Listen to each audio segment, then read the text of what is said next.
Ito mga mamsi, balik trabaho po tayo. Ayan, so tatapusan po nila yung trabaho nila ngayon. Kasi may balak kasi si Brenda dito gawin. Tinlagyan na po siya ng ng paint stripper para malambot at matanggal agad yung kulay. Diba ang usok, kalikabok. So ito yung natapos kagabi at kahapon. So yung mga nilagyan ng kulay gray ay yan yung butas-butas para mapantay. Nilagyan nila ng konti ng Volcasil. Volcasil po ang tawag dyan. Yung sikuya ito. Sobrang usok talaga.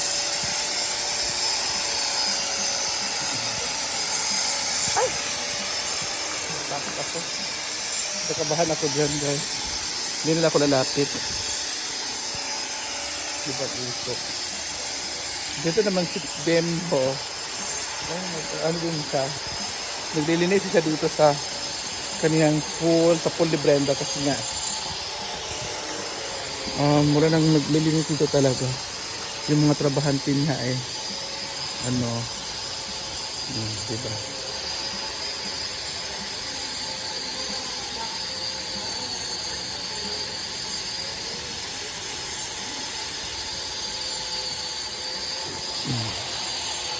Tapos yung mga bulaklak, yung mga orchids ni Brenda. Ito yung mga orchids niya, guys. Wala. Hindi na siya namumulaklak. Dati kasi maganda to sa dati kasi namumulaklak talaga. Ngayon hindi na siya namumulaklak yung kanyang orchids. Kanya yung mga bombilya na mga hindi na namumulaklak na. Pero dito siya namumulaklak ng dalawa. Pero yung bamboo tree niya ay tumutubo na. Usok, tumating sa akin yung usok. Tapos yung kanang net sa taas ay hindi talaga tinatanggal ng mga staff dito, guys. Hindi rin masabihin ni Brenda na tanggalin to. Ito yung net niya. Mabigat na sa mga dahon-dahon. Tapos malinis na siya. Nilagyan na siya ng chlorine.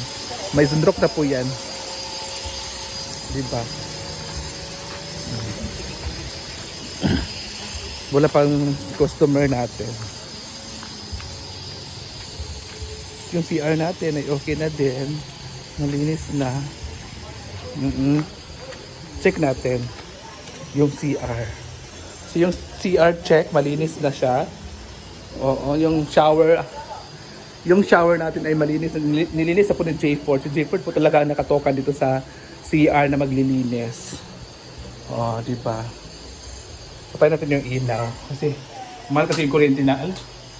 Ano gusto? Parang iwan ko bakit hindi sila mamatay. So malinis na siya. So pagpapasok talaga dito sa CR, dapat yung chinilas ay nasa baba, nakapaa tayo. Saka yung lutuan dito ay check, okay na din siya.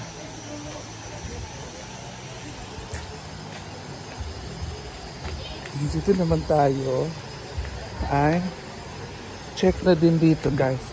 Yung mga chinilas ito, alam niyo guys, yung mga customer talaga natin, pag nagdadala sila ng mga ganito, mga like duyan, hindi na nila natatanggal, hindi na nila tinatanggal, diba? So yung ating dito ay okay na rin siya, malinis na siya, pero walang tao ngayon, wala tayong customer ngayon. Pero alam niyo, pinaka maganda talaga dito yung tubig natin pag umuulan talaga or malakas ang ulan. Kahapon talaga, malakas talaga yung ulan kagabi. Alam nyo, sobrang peaceful talaga yung baha ngayon. Yung tubig na dumadaloy dito. Kasi, parang parang yung tubig ay pinipigilan ng mga bato dito. No? Doon naman ay naano na rin sila doon. So, hindi na talaga siya nagbabaha dito pag malakas yung ulan. Dati, nakita nyo naman dati, at witness naman kayo dati sa mga nangyayari dito sa nagawa nito farm. Pag ganito ay malalim talaga yung tubig. Pero ngayon, hindi siya malalim. Kahit kulay brown kahit kopi ko blanco yung kulay ng ating tubig dyan, wala, hindi talaga malakas yung tubig ngayon. Iwan ko. Kasi nagbabak ko kasi sa dulo. So dito naman tayo mga moms. So, alam nyo kasi, yung mga customer natin, pag nagre-rent talaga sa dito, ay wala silang pakialam. Walang pakialam yung mga customer kung anong mangyari, anong magandang, parang hindi sila concerned sa mga nire-rent sa mga tao dito, or lalo kay Brenda, parang wala silang pakialam. Kasi, kagaya ngayon, di ba? Sabi ni Brenda, hindi ginaganyan yung pag ano ng kurtina, pagtabi. Oo. So, iwan ko pa sa lahat na lang ganyan eh. So, yung ano naman natin, yung ibang ganito naman natin, banig ay dinadala ng mga customer. Dinadala ng mga customer yung mga ibang banig. Kaya nauubusan tayo ng mga banig dito. Kaya bumili naman ulit si Brenda ng kanyang banig para pag may customer ay may magagamit sila. Kasi ang priority talaga dito is customer. Hindi naman yung gamit. Kasi pag may customer, makakabili ka ng gamit. Kaya yung mga ibang duyan, iniiwan ng mga ibang customer talaga. Iwan ko ba dito? At hindi nila tinatanggal. Like kanina, may lasing kanina. Diba? So dito tayo guys. May mga aso din naman dito. Aso.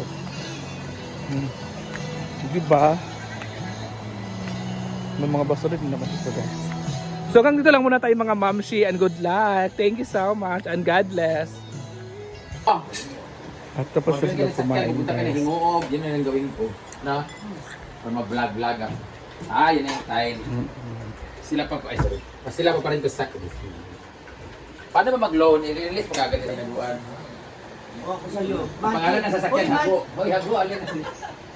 Magkano ang monthly lang ng ng 300. Pakina mo, ito, nagtitiri.